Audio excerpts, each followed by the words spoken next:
जी अस्सलाम वालेकुम, मेरा नाम सैयद तैमूर बुखारी है और मैं रीड राइट से खुशामदीद कहता हूँ।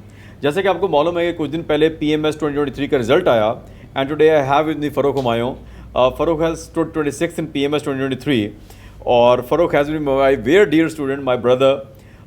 वो इस वजह से कि फ़ारूक के साथ मेरा जर्नी है वो बहुत लंबा हो गया। Farooq is mechanical engineer from GIKI और फ़ारूक के पास चलते हैं और पहले उनसे पूछते हैं कि एकेडमिक जर्नी के बारे में और फिर अपने कंपैरेटिव एग्जाम के जर्नी के बारे में। फ़ारूक पहले तो बहुत बहुत मुबारक हो यार, थैंक यू सो मच। और जो है ना all is well that ends well, finally you know के हो गया। अच्छा फ़ारूक, पहले तो मुझे अपने बताइए आपका एकेडमिक जर्नी कहाँ से स्टार्ट हुआ? आपने मैकेनिकल इंजीनियरिंग की GK से? जी सर, मैंने 2015 में एडमिशन लिया था। ठीक है। और 2019 के अंदर से मेरी ग्रेजुएशन हो गई थी। अच्छा ठीक है। राइट आफ्टर दैट सर मैं 1 साल मैंने प्राइवेट सेक्टर में सर काम किया। राइट। तो वहाँ पे सर मैंने सोचा कि अगर मैंने पाकिस्तान में रहना है तो then civil service is the best option in Pakistan. ठीक है। और फिर आपने 2021 में अपनी CSS की प्रिपरेशन या कंपैरेटिव एग्जाम की प्रिपरेशन स्टार्ट की, सही था? सबसे पहले सर मैंने आपकी एक वीडियो देखी थी फेसबुक पे। ओके। तो उस टाइम पे सर मैडम ईज़ा का हुआ था जी, ऐसे ही। तो उस वीडियो को सर देख के मैंने फिर सोचा था कि रीड राइट में मैं ज्वाइन करूंगा। ठीक है। तो उसके बाद सीधा मैं आपके पास आ गया। It was read write was a new plant at that time जब आप आए थे, बिल्कुल जो है ना मुझे याद है। अच्छा, उसके बाद आपका CSS और PMS का जर्नी शुरू होता है। आप CSS भी देते हैं, PMS भी देते हैं, दोनों में ही आउटस्टैंडिंग मार्क्स आते हैं, लेकिन एक में जो है ना CSS में प्रेसी फेल हो जाती है और इस PMS में ऐसे फेल हो जाता है। और उस टाइम क्या फीलिंग थी आपकी? जो है ना 700 प्लस दोनों में मार्क्स थे, 750 प्लस PMS में मार्क्स थे, लेकिन एक सब्जेक्ट फेल कर देना, वो भी इतने नैरो मार्जिन के ऊपर जो दूसरे कंपैरेटिव एग्जाम में पास है, तो उसको कैसे क्या फील कर रहे थे उस टाइम? सर बंदा डिसहार्ट तो हो जाता है। सर मैंने सारी एफर्ट लगाई जो ह्यूमनली पॉसिबल थी। ठीक है। मैं जितना लिख सकता था लिखा और पेपर में बैठा, वो सर रिजल्ट में नजर आ जाता है कि एफर्ट होती है कि नहीं। उसके बाद सर डिसहार्ट होकर आपके पास आया तो मैंने सर आपको दोनों DMCs दिखाई। मैंने कहा कि सर इधर ऐसे फेल है, CSS में तो ऐसे मुश्किल होता है, वहाँ पे आउटस्टैंडिंग थे 48 मार्क्स थे। जी ऐसे ही। PMS में जो है वो ऐसे फेल था।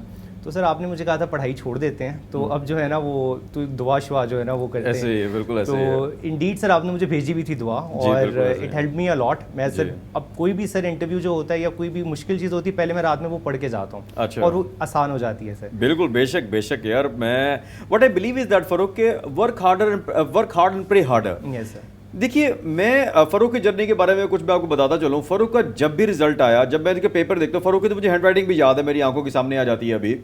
फ़ारूक की हैंड राइटिंग इतनी खूबसूरत है, प्रेजेंटेशन एवरीथिंग इज़ फाइन। उनके मार्क्स भी बताते हैं कि यू नो कि आपके पेपर बहुत अच्छे होते हैं, लेकिन 3 दफ़ा जो है 700 प्लस मार्क्स लेके कभी एक सब्जेक्ट फेल हो जाना, तो मुझे ये लगा था कि ये जो है ना आपकी किस्मत के ऊपर है। अच्छा, तो अब किस्मत ने आपको, अल्लाह ताला ने करम कर दिया। अच्छा, मुझे अब ये बताइएगा कि लेट्स यू नो कि डिसाइफर इसको, इसकी रेसिपी जो है ना कि हमारे ज़्यादा मार्क्स लेने की रेसिपी। मल्टीपल टाइम आपने 700 प्लस मार्क्स लिए, 750 प्लस मार्क्स PMS के अंदर। अभी इसकी DMC नहीं है, हम उसके भी डिटेल में बात करेंगे। क्या चीज़ है जो आपके पेपर को आपको लगता है कि वो डिस्टिंक्ट बनाती है दूसरे आम कैंडिडेट से? सर 2 चीज़ें हैं सर। जी बताइए। सर नंबर 1 है प्रेजेंटेशन और नंबर 2 है सर रेलिवेंसी। ठीक है। वो सर जो मांग रहा है ना आप उसको लिख के बता दें, उसको आपका पेपर भी ना पढ़ना पड़े, इस तरह की प्रेजेंटेशन हो। ठीक है। आप हेडिंग्स बनाए, उसके आगे सब हेडिंग्स बनाए, उसके आगे फिर सब हेडिंग्स बनाए। ठीक है। तो मैं सर डिफरेंट कलर्स भी यूज़ करता था, डिफरेंट चीज़ें भी यूज़ करता था। तो मेरा पेपर सर अगर कोई देखेगा ना तो उसको पढ़ने की जरूरत नहीं पड़ेगी, उसको खुद ही समझ आता जाएगा कि इसके अंदर क्या है। ठीक है। तो सर रेलिवेंट हो और प्रेजेंटेशन आउटस्टैंडिंग हो तो आई थिंक सर वो आपको बहुत अच्छे स्कोर देता है। अच्छा, मुझे अब ये बताइएगा कि आपने तैयारी के अंदर आपने क्या ऐसी चीज़ें की कि आपको तमाम चीज़ें याद होती हैं, मेमोराइज होती हैं और आप उनको फिर रेलिवेंट बना के भी लिखते हैं? वो तैयारी का बताइए कि अब एक नया बच्चा जो है वो तैयारी करने आ रहा है 2027 के लिए, ये नेक्स्ट PMS के लिए, वो कैसे तैयारी कर रहा है? सर तैयारी तो सबसे पहले आपको पढ़ना पड़ेगा। ठीक आप है। जब पढ़ लेंगे फिर आपको अपने नोट्स खुद बनाने हैं, खुद बनाने पड़ेंगे। यस एग्जैक्टली, यही बात मैं मानना चाहता हूँ। मेरे पास कैंडिडेट्स यार फ़ारूक आते हैं, मुझे सोशल मीडिया पे कांटेक्ट करते हैं, नोट्स भिजवा दें, फ़ारूक के नोट्स भिजवा दें, XYZ के नोट्स भिजवा दें, जिनकी पोजीशन देखते हैं उनके नोट्स भिजवा दें। उनको मैं बता के थक गया कि आपको अपने नोट्स बनाने चाहिए। सर किसी के नोट्स पढ़ के नहीं समझ आती। बिल्कुल आप सर इवन उनके नोट्स पढ़ें लेकिन आप अपने खुद बनाए नोट्स। बिल्कुल ठीक है। जो सर अपने हाथ से बनाए होते हैं वो सर आपको याद भी रहते हैं, आप उसके और शॉर्ट नोट्स बना सकते हैं। ठीक है। मेरे पास सर इस तरह था कि पॉलिटिकल साइंस के ना 5 पेजों पे मेरी पूरी पॉलिटिकल साइंस हो जाती थी। ठीक है। मैंने सर नोट्स बना के उसको इतना शॉर्ट कर लिया था कि मुझे पता था कि इसमें क्या लिखा हुआ है। ठीक है। और वो सर आपको बहुत मदद करता है आपकी रिवीजन में। और सेकेंडली सर मेरे ऑप्शंस भी कुछ इस तरह के थे जो चेंज नहीं होते सर। पॉलिटिकल पॉलिटिकल साइंस था, मेरे पास पंजाबी था, तो मैंने सर एक दफ़ा उससे अगर कर लिया है ना तो मुझे उसको नेक्स्ट टाइम बस उसको रिवाइज करना है, उसके अंदर कोई नई चीज़ तो आनी नहीं है, तो भी सर बहुत हेल्प करती है इस तरह। बिल्कुल ऐसा ही है। अच्छा, अब मुझे ये बताइए कि एवरेज लेंथ कितनी थी आपके एक पेपर की जो थी, एक सवाल की जो है? सर काफ़ी ज़्यादा होती थी सर। बताइए ना, जरा बताइए। फर्स्ट टाइम सर मैं CSS में जब अपीयर हुआ था तो मेरे इस्लामियात में पहला क्वेश्चन 15 पेजों का था। 15 पेजेस का 15 था। पेजों का था। और ये भी बताइएगा हम ऑडियंस को कि जब हमने स्टार्ट लिया था, पहली दफ़ा लिखा था, तो आपने मल्टीपल जीवन सेशंस में आए हुए हैं, तो आपने पहली दफ़ा जो है ना कितने पेजेस लिखे थे आपने 30-40 मिनट्स के अंदर? 3 भी नहीं लिखे जाते थे। यस एग्जैक्टली, 3 भी नहीं लिखे गए थे, मुझे याद है 2.5 3 ऑलमोस्ट पूरे हुए थे। वो आपने थोड़ा सा एक डायग्राम बनाई थी तो उससे 3 पेजेस पूरे हुए थे, और फिर आप कहाँ पर चले गए? 15 पेजेस पे। जी सर। और एवरेज तकरीबन 12-13 पेजेस रहे। नॉर्मली सर 10 से 12 पेजेस तो ऑन एवरेज थे, 12 से ऊपर ही से जाता था। और आपकी हैंडराइटिंग भी स्मॉल है, ये भी मैं ऑडियंस को बता दूं कि हैंडराइटिंग भी कोई बहुत बड़ी कोई कोई ज़ूम मैं अपने ना हॉल में वाहिद होता था जो शीट्स पे शीट्स मांग रहा होता था, वो उनसे तंग आ जाता था। जी ऐसे ही है, ऐसे ही है। लेकिन फरूक एक बात ये भी है कि आपके तमाम सवाल जो है वो रेलिवेंट होते हैं, जवाब जो होते हैं वो रेलिवेंट होते थे, आपने कभी इरेलीवेंट नहीं लिखा।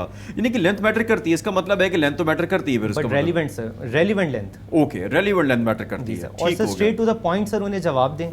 आपका सर वो अगर पहले इंट्रोडक्शन पढ़े ना तो सर उसको सारा सवाल आपका समझ आ जाए और उसी चीज को आप आगे एक्सप्लेन कर रहे होते हैं, तो मुझे ऐसा लगता है वो ज्यादा इस तरह जो है वो अच्छे नंबर देते हैं। अच्छा, आपने एक दफा जीवन सेशन में आए, आप नहीं कर पाए, अब दोबारा आए जीवन सेशन में, तो कैसा फील होता था कि यार मैं ऑलरेडी इसी प्रैक्टिस से गुजर चुका हूँ, नहीं हुआ, फिर दोबारा उस प्रैक्टिस को करना, तो मल्टीपल टाइम ये कैसे किया आपने? सर मैंने ना एक आयत छोटी सी, वलिल्लाहु उक़बतुल उमूर, उसका सर तर्जुमा ये कि हर काम का नतीजा अल्लाह के हाथ में है। जी ठीक है। सर मैंने ये सोच लिया था कि नतीजा तो आपके हाथ में नहीं है, आपके हाथ में तो एफर्ट है, तो मुझे 6 दफ़ा भी देना पड़ेगा तो कोई मसला नहीं है। तो नतीजा सर हो तो बंदा पहली दफ़ा ही अटेम्प्ट में क्लियर कर ले खुद को, तो मैं सिर्फ इसलिए था, मैंने एफर्ट करनी है, बाकी अल्लाह जाने, अल्लाह के काम जाने। हो गया तो ठीक है, नहीं हुआ तो दोबारा करूंगा। चले, आपको बहुत बहुत मुबारक हो। और मुझे आखिरी बात बताइएगा, आपका स्टैटिस्टिक्स था। जी सर। Why statistics? अमूमी तौर पर यू नो कि इंजीनियर में go for mathematics but not statistics. Sir stats मैंने थोड़ी इंजीनियरिंग में पढ़ी हुई थी, और सेकेंडली सर मुझे थोड़ा वो शौक भी था स्टैट्स का।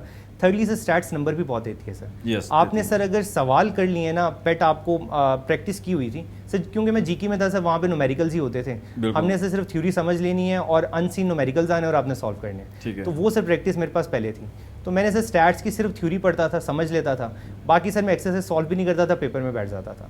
और स्टैट्स में सर हमेशा ही मुझे अच्छे नंबर देती थी। ओके, चलें, आखिर में क्या पैगाम देना चाहेंगे फरूक जो बडिंग एस्पायरेंट्स हैं, CSS PMS वाले दोनों को, क्योंकि आपने दोनों में बहुत माशाल्लाह बहुत अच्छा परफॉर्म किया, तो what is your message for them? Sir एक शेर है सर, मुझे बहुत अच्छा लगता है, दिल के भी बहुत करीब है सर। वो पंजाबी का शेर था कि लोड़न वाला रिया ना खाली, लोड़ की थी जिस सच्ची, लोड़ करेंदा जो मोड़ आया, लोड़ उदी गिन कच्ची।